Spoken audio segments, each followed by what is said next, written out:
राजाभिषिंचन तेने इंद्रादिका चित्ता घन समस्त देवी मिळून जान चतुरानन विनविला. देव म्हणते ब्रह्मयासी तुझे आश्वासन आम्हासी. राम अवतरला सूर्यवंशी तो रावणासी वदिल. सर्व ज्ञानवंत गुणवंत आदरणीय वंदनीय वैवरत तपोवृद्ध अधिकारी संपन्न श्रोते मायबा माता मावल्या लहान लहान या सर्वांच्या चरणावरती नतमस्तक होतो. सद्गुरु माऊली दादा, गुरुवर्य भगवान बाबा आणि माझे गुरुवर्य गोपीचंद बाबा यांच्याही चरणाला प्रणिपात करून भगवान शिवशंकर धारेश्वराच्या चरणावरती नतमस्तक होऊन वेड्या वेड्या शब्दामध्ये या ठिकाणी कथा सांगण्याचा प्रयत्न करू. कालच्या अध्यायामध्ये कालच्या कथेमध्ये आपण सर्वांनी श्रवण केलं होतं. जे काही सर्व सुरवारातील देवदेवतांना प्रश्न पडला आणि सर्वांनी विचार केला. राजा रावणाच्या तावडीतून आपल्याला सोडवणूक करण्याकरता भगवान विष्णू नारायणानं हा अवतार धारण केलेला आहे. आणि जर प्रभू रामचंद्राला अयोध्येच्या ठिकाणी राजगादी संपन्न झाली आणि त्याच ठिकाणी श्रीरामचंद्र प्रभू रामचंद्र जर रममान झाले तर आपली सोडवणूक कोण करेल. म्हणून सर्व देवतेनी इंद्रदेवासहित सर्व देवांनी ब्रह्मदेवाकडे सत्यलोकाकडे धाव घेतली आणि गेल्याच्या नंतर त्या ठिकाणी विचार विनिमय करू लागले. नवे नवे सर्व देवता हे सृष्टीचे जे निर्माते आहेत ब्रह्मदेव आणि यांच्या चरणाला लागले. हे चतुरानना, हे ब्रह्मदेवा, या सृष्टीची निर्मिती तुम्ही केली, परंतु तुमच्या सहित आपल्या सर्वांची सोडवणूक जर करायची असेल, या राजा रावणाच्या असणाऱ्या बंदीखानातून आपली बांधवडी जर त्या ठिकाणी सोडवायची असेल तर प्रभू रामचंद्राला या ठिकाणी राज्याभिषेक होता कामा नये.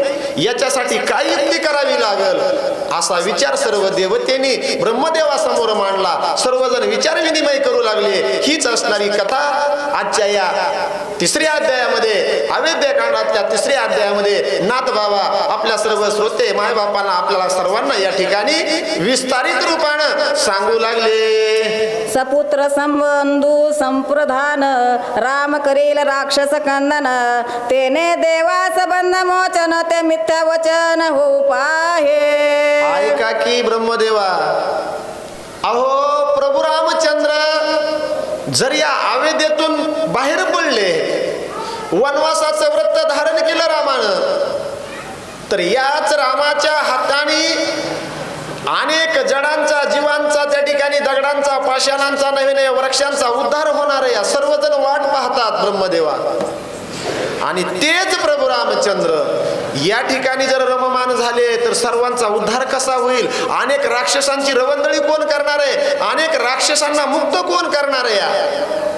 आणि म्हणून करता हे ब्रह्मदेवा, याच्यावरती तुम्हाला विचार करावा लागतोय आणि काहीतरी का होईना पण युक्ती तुम्हाला सुचवावी लागती. असं सर्व देवता मिळून ब्रह्मदेवाला हा सर्व संवाद त्या ठिकाणी करतात. सत्य करी आपुले वचन आमुचे करी बंध मोचन आमचे आपतीचे विंदान सावधान अवधारी. हो, तुम्ही बोललात तसं वागा म्हणले ब्रह्मदेवा.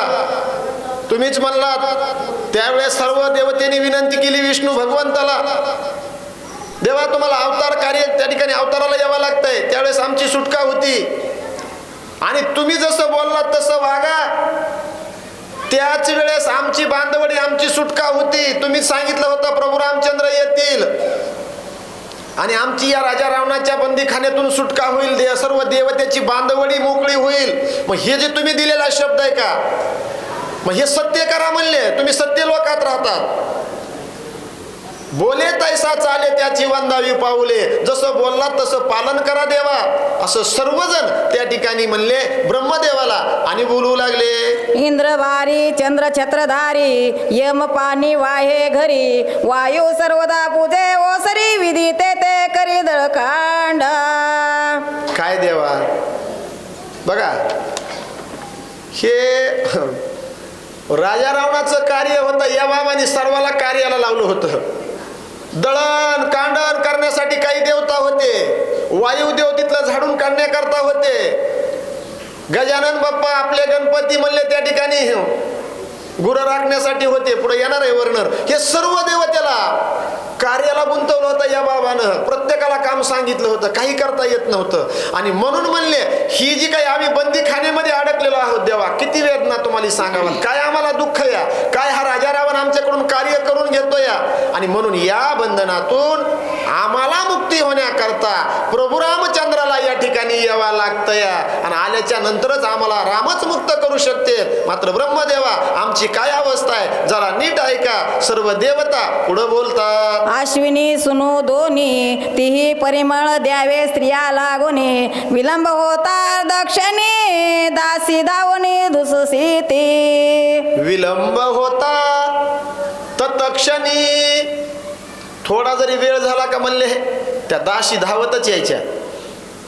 झालं नाही का कार्य, बघा मालकाच्या अधीन झाल्यावर कसं असतंय, सांगितलं तेवढं कार्य करावं लागतंय. बंधनात अडकल्याच्या नंतर जुन्या काळामध्ये असे सालगडी ठेवायचे माणसं, आणि मग असे जुने माणसं 4-2 बसायचे आणि ते सालगड्याचा ठराव व्हायचा. कसा साल कसं धरीत होते पहिले तुम्हाला नाही कोणाला माहिती, तुम्ही सालगडी बघितलंच नाही का, इकडं नाही का साल धरायचं, आता बंद झालं. पण पहिले ठेवीत होते महाराज, आणि मग ते ठराव व्हायचा कसं, जीवन का कोरड, किती साल द्यायचं, 1 लाख 1.5 लाख 70,000 80,000 धारून मग चालू. इकडे आमची बरीचशी मंडळी इकडे झालेली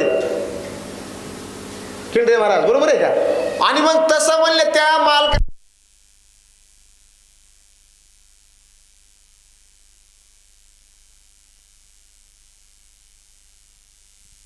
काम सांगतात ते मी करणार म्हणले. असा ठराव झाला. दुसऱ्या दिवशी शेतामध्ये आले, त्या गड्यालाही पाचारण केलं आणि त्याला सांगितलं, हा रामा काय करायचं, आपले बैल सोडायचं शेतात घेऊन जायचे म्हणले. हा पुढं ते शेतामध्ये कुळव झुपायचं, आऊत धरायचं म्हणले. हा पुढं सर्व शेताला पाळी घातल्याच्या नंतर दुपारी सोडायचं, त्यांना वैरण काढी करायची म्हणले. पुढं ते म्हणले पुढं पुढं नुसतं ऐकून कसा घ्यायला लागणं का मला. म्हणलं आपला ठराव काय झालाय, तुम्ही सांगायचं आणि मी ऐकायचं. तसं तुमचं ना आमचं ठरलंय का 7 दिवस फक्त तुम्ही सांगायचं ना आम्ही ऐकायचं, करायचं काही नाही. असं नाही चालत, काहीतरी ग्रहण त्या ठिकाणी केलं पाहिजे. तसं इथं हे देवता बोलू लागले, मला काय सांगायचं या, हे ब्रह्मदेवा ऐका ना. अहो सालगड्याप्रमाणे आमची अवस्था झाली हो. हा बाबा कार्य सांगतोय, नाही जर आमच्याच्यानं कार्य झालं तर ते दास दासी सेवक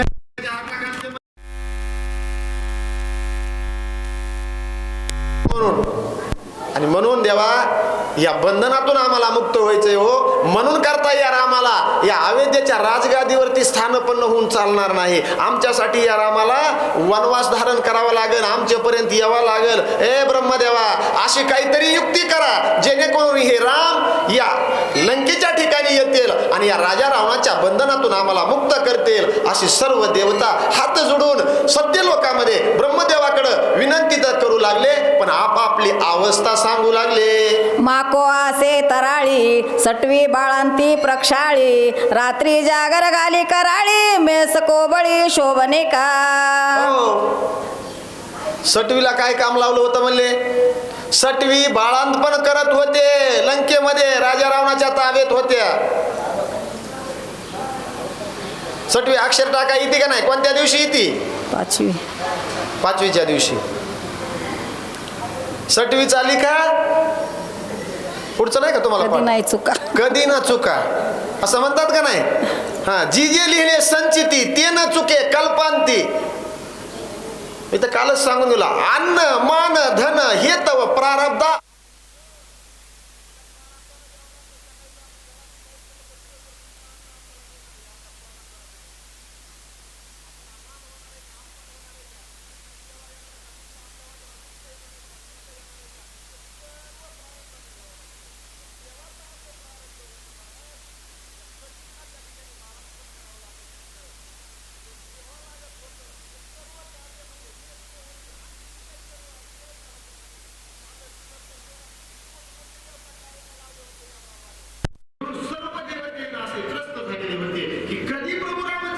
येतील, कधी आमची सोडवणूक होईल. आणि याच्यासाठी काय युक्ती करता येईल म्हणून ही सर्व वखाणी ब्रह्मदेवासमोर सांगत असताना एका देवतेची काय अवस्था होती, कुणाला काय कार्य सांगितलं होतं नाथ बाबा, आणि त्याला रूपक देऊन सविस्तर रूपाने आपल्याला सांगतात. मैराळ देव कानडे करीती राक्षसांच्या दाड्या खाडे आरसान दाविता जया पुढे तोची रोकडे बुकाळी.